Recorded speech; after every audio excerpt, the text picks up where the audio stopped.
ଭାଇ ଯେତେବେଳେ ଜୀବନ ଯାଉ ଯାଉ ମଣିଷଟିଏ ବଞ୍ଚି ଯାଇଥାଏ ନା, ସେତେବେଳେ ସେ ମଣିଷଟିକୁ କେତେ ଖୁସି, କେତେ ଆନନ୍ଦ, ଯେମିତି ପୃଥିବୀର ସବୁ ଖୁସି ତା ପାଖରେ ଥାଏ।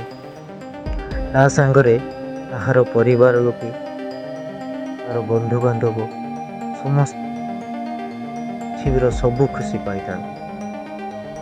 ମୋର କହିବାର ମାନେ ଭାଇ, ସେ ଜୀବ ହେଉ କି ମଣିଷ ହେଉ, ସମସ୍ତଙ୍କ ପାଖରେ ଜୀବନଟିଏ ହିଁ ଅଛି। ଯେମିତି ଆମ ଦେହରେ ଛୁଞ୍ଚିଟିଏ ଫୁଟିଗଲେ ଆମକୁ ଯେତିକି କଷ୍ଟ ହୁଏ, ସେହିପରି ସେମାନଙ୍କୁ ମଧ୍ୟ ସେତିକି କଷ୍ଟ ହୋଇଥାଏ। ଆମେ କାହାର ଜୀବନ ତ ଦେଇପାରିବା ନାହିଁ, ତେବେ ଆମେ କାହିଁକି କାହାର ଜୀବନ ନେବା? ସେଥିପାଇଁ ଆମେ ସମସ୍ତଙ୍କ କଥା ଚିନ୍ତା କରି ଭିଡ଼ିଓଟି ଭଲ ଲାଗୁଥିଲେ ଲାଇକ୍, ସେୟାର, କମେଣ୍ଟ ଓ ସବସ୍କ୍ରାଇବ୍ କରନ୍ତୁ। ଜୟ ଜଗନ୍ନାଥ, ଜୟ ଜଗନ୍ନାଥ।